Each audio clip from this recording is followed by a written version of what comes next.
predictor? All right, the biggest predictor of your success in almost any area is one thing: persuasion, the ability to show people your perspective, and that's whether you want to make $1 million, whether you want to improve socially, you want a promotion at your job. So one of the things people ask me a lot is like to speak on my perspective on marketing, sales, persuasion. So I thought I'd shoot it here in my house. A lot of people think this is a green screen, but it's just a very bright, sunny day in Hollywood.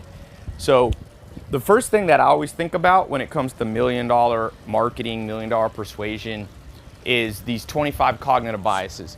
There's about 25 things that make people decide anything. And it's not what you think. There's a good book called Getting More by this Wharton professor. And he says something very interesting. So if you're trying, let's say you have an idea, you're an entrepreneur, you're gonna be an entrepreneur. You got a new product you wanna sell. You're the next Bill Gates, the next Mark Zuckerberg. Well, I always say, if a tree falls in the middle of the woods, you know that old cliche, if a tree falls in the middle of the woods, will anybody hear it? And I always say, who cares? Because if nobody hears and nobody knows about what you're doing, you can have the most brilliant idea and it will just die, and that happens all the time.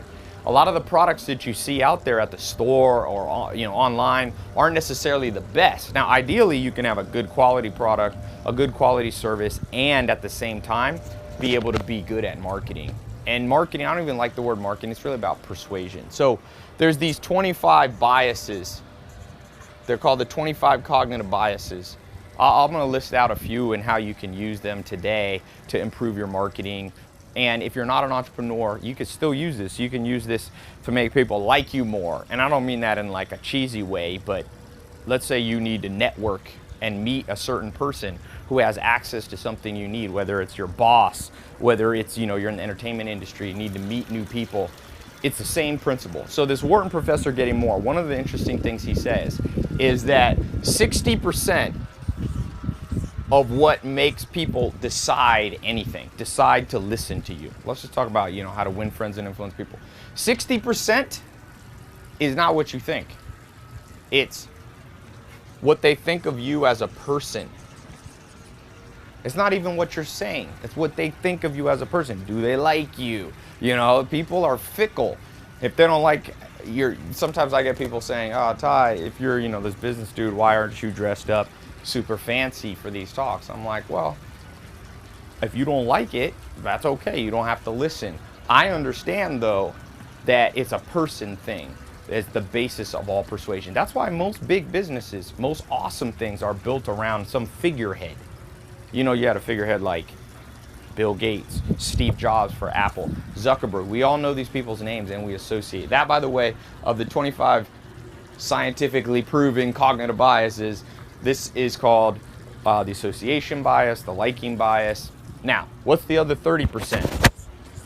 Now, remember, what I just said is pretty crazy about, if you think about it, what this Wharton professor found. By the way, his book, Getting More, and his class at Wharton is the most sought after business class in the world. So the beauty of the internet is right now, I'm showing you the same things you would learn if you got a MBA at the Harvard, Wharton, all that. So internet's pretty crazy what you can get for free these days.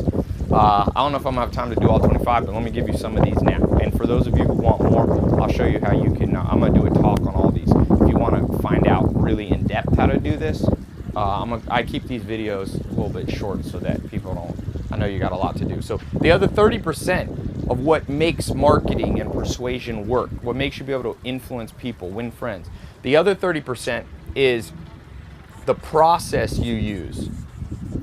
So like the order that you present things. This is the strategy part. And notice this, and I'm rounding the numbers, it's more like 57% or whatever. I'm just making it easy. 10% is what? This is crazy.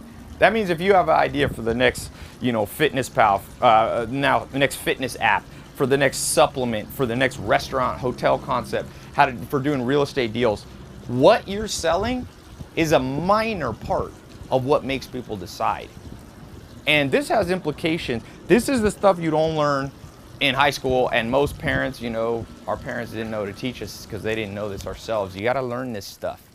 You want to make $1 million or maybe you don't care about money, you want to change the world, you know? You want to solve injustice, crime, poverty, homelessness, abuse. It all comes to your ability to persuade. And so if you're going in, see, most people do this completely opposite. They focus on the what they're selling. In fact, today a guy was texting me who wants me to invest in his app, and he's like, hey Ty, here's what my app's about, bum, bum, bum, bum, bum. But you know what? He hasn't sold me yet, because I'm an investor. People ask what I do. I'm an investor. He hasn't sold me yet on him as a person. He's got to do a better job. It's not just two of them. They got to do a better job showing me, if they want millions of bucks, they want me to invest money like that, I have to believe in them as a person. This is how our brain is set up. There's a professor I just interviewed named Joseph Ledoux, professor at NYU, and he talks about how we have these parts of our brain that are very primitive. So whenever you're selling and persuading people about your idea, whether it be investors or somebody you want to date, what do they think of you? What's the gut feeling they get? People operate on hunches, for good or bad. Now, the process with which so just think about this in like a dating context. What makes people want to go on a second date with you? Okay, number one is, are they attracted to you as a person?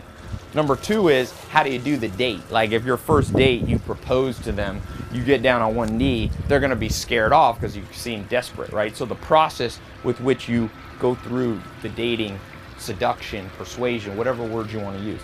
What you actually talk about, what the date actually is, whether you go to Chinese food or Italian food, that's not how people determine. Yet a lot of people fixate on the wrong things. Fixate on you as a person, the perception. There's a good book by Heidi Halvorson, and it talks about how basically how we perceive ourselves is only about 30% correlated, I think I have that right, with how other people see us. Meaning most of us are going through life with a blur. We're like seeing ourselves as whatever, this amazing person. We see ourselves as better looking than we are, or maybe worse than we are, right? We have self-esteem issues. You really have to be able to pinpoint and control, not in a manipulative way, but you have to be able to control the perception of the person that you're talking to. My neighbor decided to blow leaves while I'm talking. Anyway, so a couple other things. So these are the different biases. The main thing to take away, people are not that logical. And you may have heard this before, but I'm telling you, this has mind-blowing implications because you got to put it into practice. That's why, for guys, I always say, Ryan Gosling in these movies, he did this movie called Only God Forgives, and it's such a Ryan Gosling movie. He doesn't even talk in the movie the first like 5 or 10 minutes. But women are still attracted to him because it's the person and the process. It's not about what he's saying.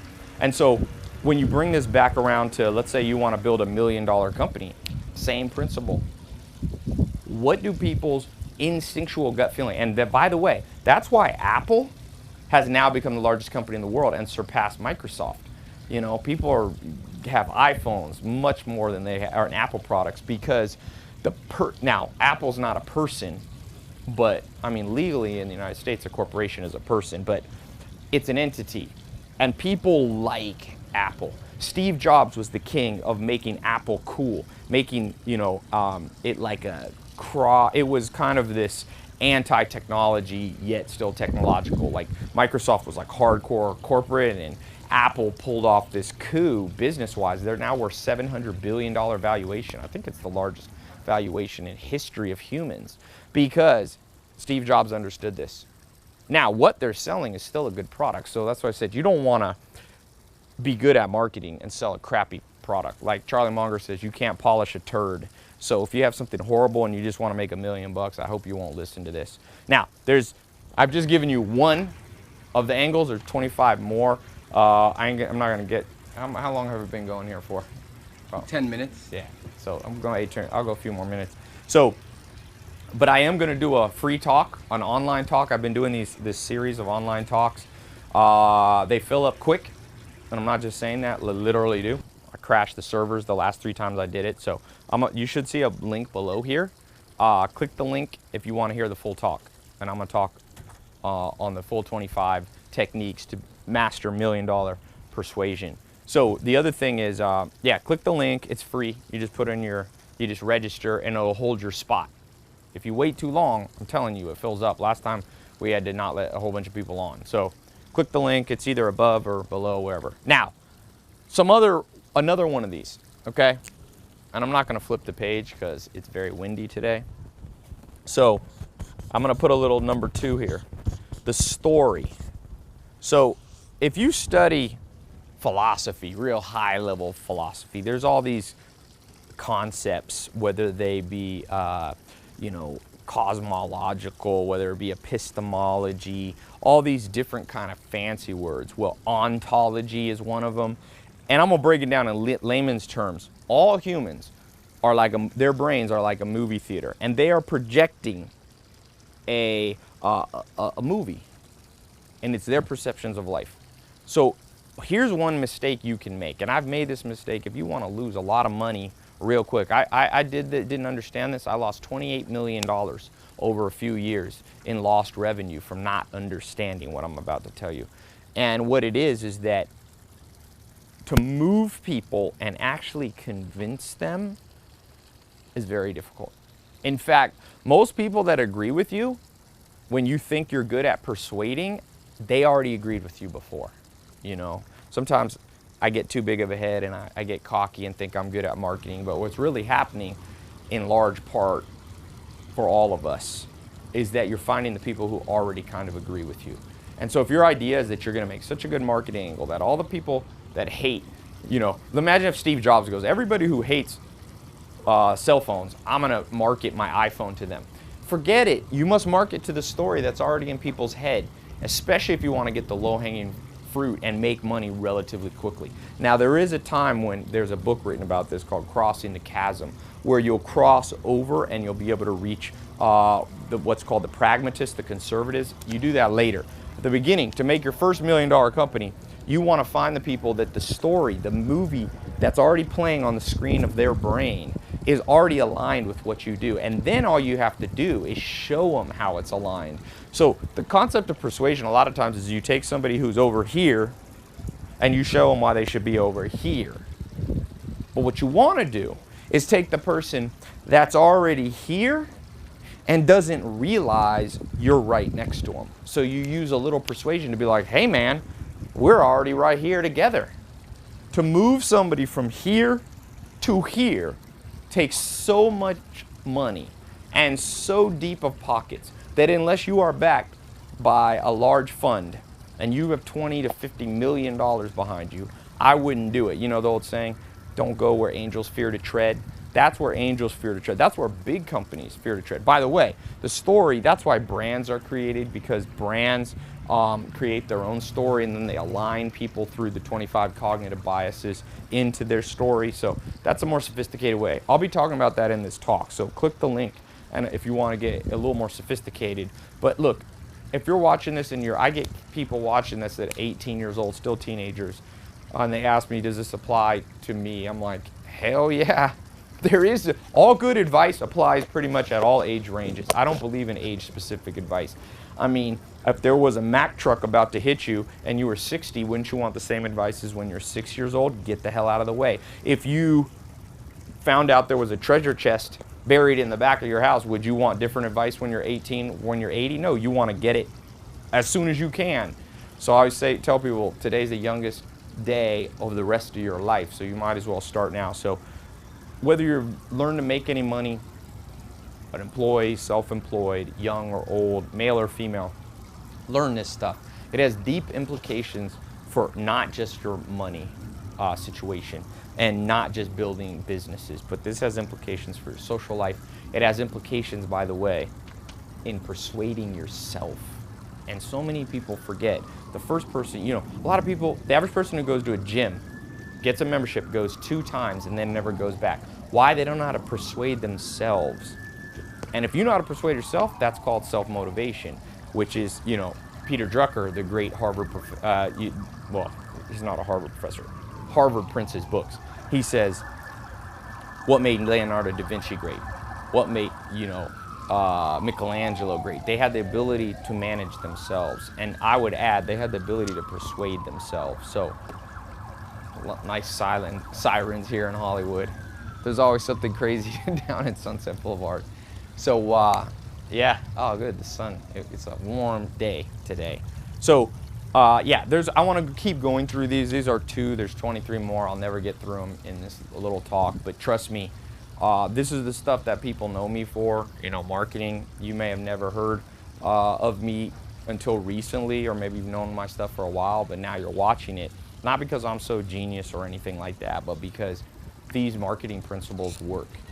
Now, like I said, make sure you're marketing something good. You know, my message to people is the more you learn, the better your life gets. So this is all about knowledge. I call it the knowledge society. It's the new world that's being ushered in. It was predicted back in the 1960s that we'd move from an information age to the knowledge age. So for you, get knowledge inside your head, whether it be in books, a free, you know, video like you're watching now, this free online talk that I'm going to be doing. If you click the links, it'll show you the time. It will adjust the time to your local hour, no matter where you live in the world. So yeah, check it out. Learn. The more you learn, the more you earn. That's the advice from the richest man in the world to a 6-year-old kid. And that advice applies to me, even though I'm not 6 years old anymore. We'll be talking on 25 biases. We're talking about the $1 million persuasion. We're talking about this person process, the what. We're talking about the story in people's head. We'll be talking about how to not manipulate, but use this to push people into something they know they should already be doing. Just imagine if you have a gym, you own a gym. If you can be more persuasive, that means people are going to get healthier. Let's say you have, you know, a badass health supplement or something, or like a restaurant with amazing food. You can't just say, I'm going to make something awesome and people are going to come. Those days are over. We live in a world where people get bombarded from 2,000 to 7,000 ads a day. It's too many for people to process. So yeah, go ahead and click the link here, grab your spot. They fill up because it's free. So I'll get, you know, 10,000 people at a time in 40 countries trying to get in there. So if you click and it says that it's full, don't worry, come back in another day. Sometimes I'll do them again. So if you miss it, you click the link, it'll say it's full. Just bookmark the page and come back in a week or a month, and I'll be probably maybe do it again. I haven't done this one really too often, so grab your spot while you're seeing this, and also you can subscribe here, and I'll be talking about more of these. So these are 2 strategies for $1 million persuasion. They seem basic, but all the good stuff is basic yet very sophisticated. You know, it's basic to understand this. It's sophisticated to be able to put it in process on a large scale. I've been lucky enough to test these principles on over this year, I don't know, 200-300 million people. So I'm telling you from my own experience. I'm telling you from experience of people who are mentor me, who are much smarter and more experienced than me. So learn. Time to learn. Click the link, and I'll see you on the date and time that's translated to your local time, okay? Talk to you soon.